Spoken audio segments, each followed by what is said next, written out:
muslimin. Kita mungkin taqabbal ya karim. Alhamdulillah telah kita baca zikir munajat sebuah takdir jati. Semoga dengan wasilah kumpul kita, zikir kita malam hari ini, Allah Subhanahu wa taala menjawab semua hajat-hajat kita, baik hajat dunia maupun akhirat.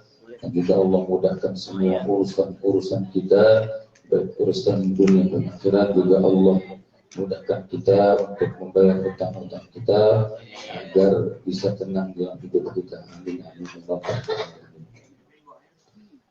Ya, silakan dimulai dulu. Hadirin hadirat hamba-hamba rahimakumullah, seperti biasa sebelum kita meninggalkan majelis ini, kita dengarkan dulu beberapa hadis. Qalu subhanaka la ilma lana illa ma 'allamtana innaka antal alimul hakim.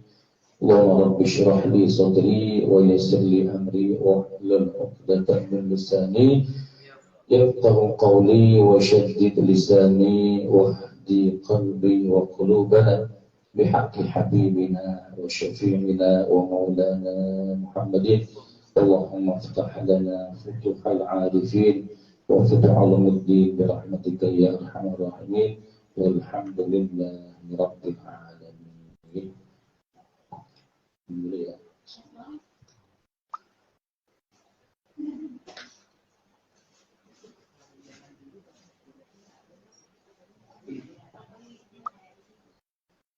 Hadirin hamba-hamba Allah rahimakumullah.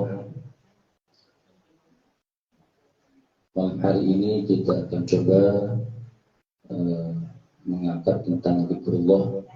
Kemarin kita akan di sebuah gabungan, datang nih sebuah gabungan, datang ada. Malam hari ini diingetin lagi. Jadi terangkan bahwasanya al-husulul lil mu'minin thalathatu. Benteng-benteng bagi orang beriman itu ada 3. Al-masjidu hisnun. Masjid adalah benteng. Benteng orang beriman. Zikrullah hisnun. Zikir kepada Allah adalah benteng. Al-qiraatul Qur'an hisnun. Baca Quran adalah benteng.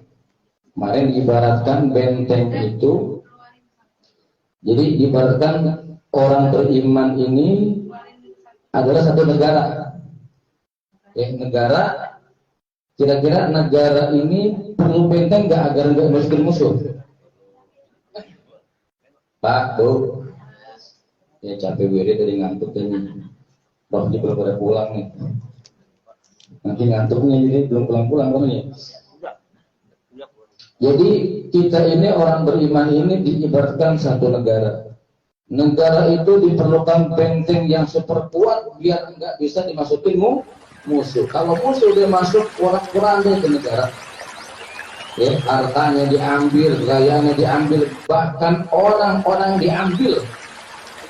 Sama juga nih, sebab musuh kita ini mungkin bukan orang, ya, tapi iblis wa junudih, iblis dan begundal-begundalnya, yaitu syaitan. Ya. Karena memang benteng kata Ka'ab al-Ahbar di Nasul Ibad diterangkan benteng orang beriman dari syaitan itu 3. Ibaratkan kita negara, kemudian negara kan ada benteng pertahanan di darat, ada benteng pertahanan di laut, ada di udara. Kira-kira kalau satu aja lemah, masuk gak itu musuh? Kita masuk akal aja nih, biar masuk akal. Ketika satu negara itu lemah di laut, lewat laut itu musuh. Dia masuk, udah tahu-tahu dia udah punya negara di dalam negara. Iya, karena lemahnya itu benteng.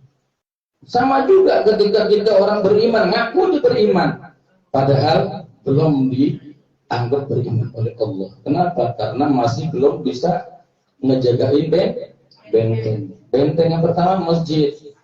Insya Allah rajin ke masjid pada semua ya. Rajin lewat masjid. Rajin lewat masjid. lewat doang, mampir kagak. La haula wala quwwata illa billah. Giliran masjidnya kurang ada bangunan, ngomel di luar, tapi kagak pernah mau ngisi. Itu udah satu begundal itu temennya dah gitu.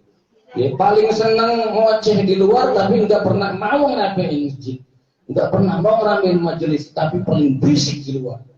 Itu yang udah biasa itu mah, dari mulai zaman Nabi Adam sampai Adam Jordan sampai hari kiamat. Nah begitu kerjaan orang yang nggak jarang ke masjid, jarang mengaji begitu. Di belakang bawel banget, ngomong mulu, ya. Kadang-kadang nyumbang kagak, ngomel iya. Ya. Pengen bikin pinter anaknya, tapi nggak perhatian sama anaknya. Suruh ngaji, biar rajin ngajinya. Giliran disuruh alasannya banyak banget. Ya, jadi diterangkan di sini kata Rasulullah kita tentang benteng yang kedua yang zikrullah, zikir. Karena satu benteng aja lemah bisa apa? Bisa masuk musuh. Sebentar itu sakit kita bisa. Sakit apaan? Sakit apa ya? Sakit batin, sakit hati. Waktu gue sakit hati sama orang bukan sakit hati, kita sakit. Ya, jadi dimasukin sama virus-virus setan. Sehingga akhirnya apa? Malas berbuat baik, malas untuk ibadah, malas buat kumpul, malas buat zikir. Ingat itu ada zikir yang bagus, misalnya dia nggak kuat buat zikir. Dia tahu bahwa ada zikir munajat dia bisa malam berbuat. Padahal ada waktu berat karena ribuan ngegandulin di rumah, gandulin di depan HP, gandulin di depan komputer, gandulin di depan warung, gandulin di depan macam-macam deh pokoknya. Ya akhirnya apa? Nggak sanggup untuk melangkahkan kakinya berzikir. Karena tadi itu setan tahu lemahnya di benteng zikir ini masuk.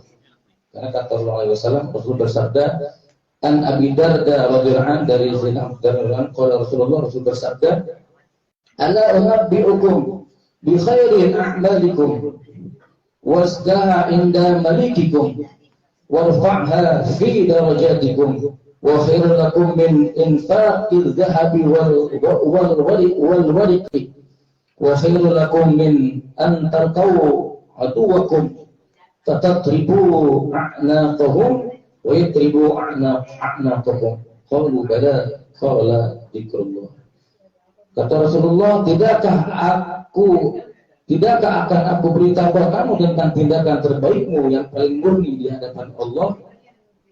Jadi Rasul pengen ngasih tahu nih, pengen tahu gak nih? Aku pengen ngasih tahu tindakan atau amalan yang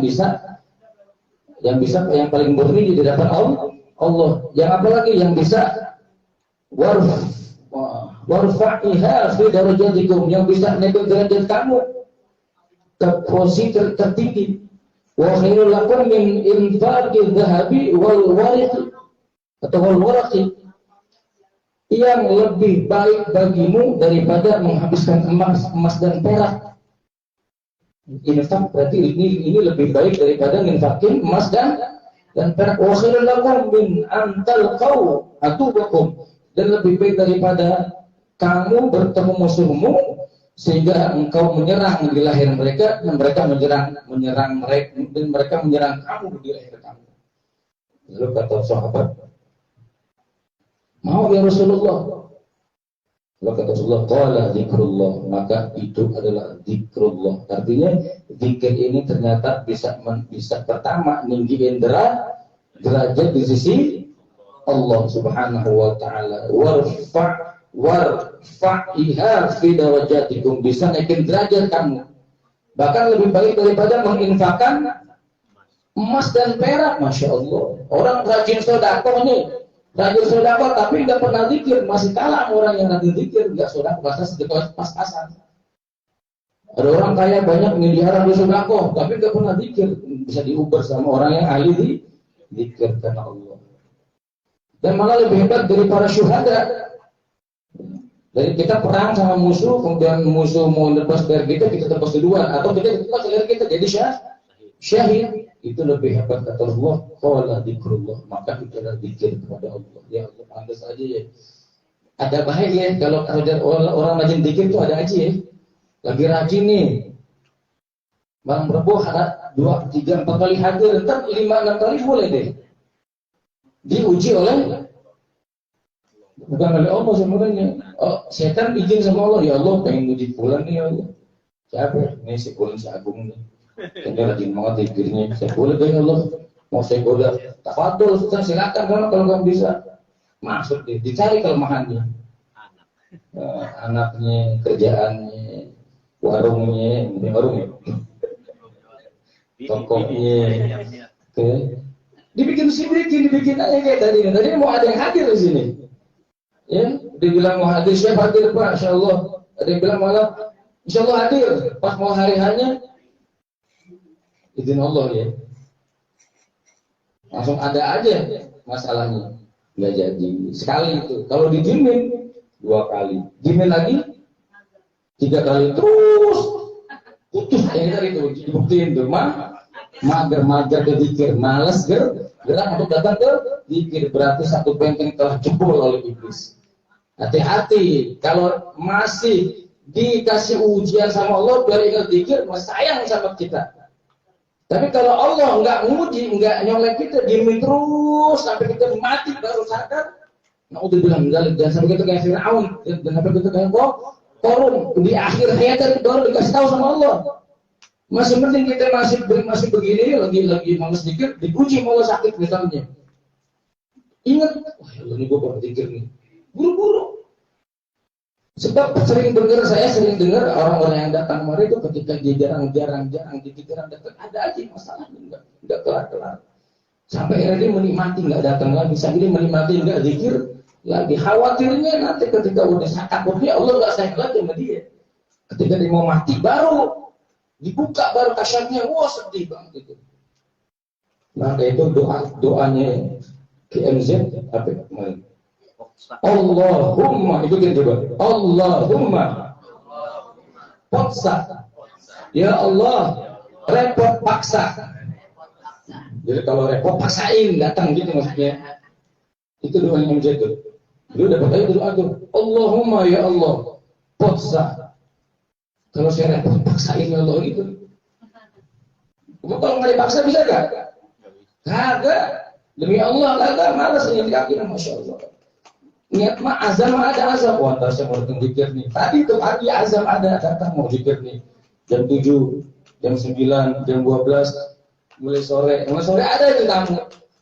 Tamu datang jam 5. Ya, tapi jam 7:30 dia baru pulang. Namanya belum baru pulang. Kita mau nih akhirnya kagak di. Tapi kalau sekali-sekali enggak apa, karena memang namanya udzur.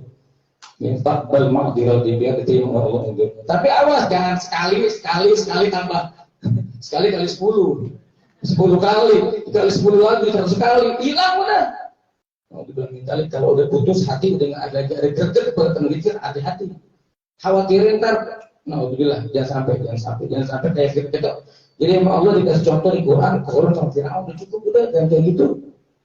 Iya, yeah. Jangan kayak siapa? Quran Fir'aun, harus apa lagi? Jangan Rasul. Sahabat jangan sampai kayak gitu. Ya Allah udah kasih contoh masih baik kan kayak gitu. Mau kasih kayak gitu? Mau nggak? Mau udah bilang minta nih. Jadi kalau udah mulai malas-malas tadi tuh doanya apa tuh?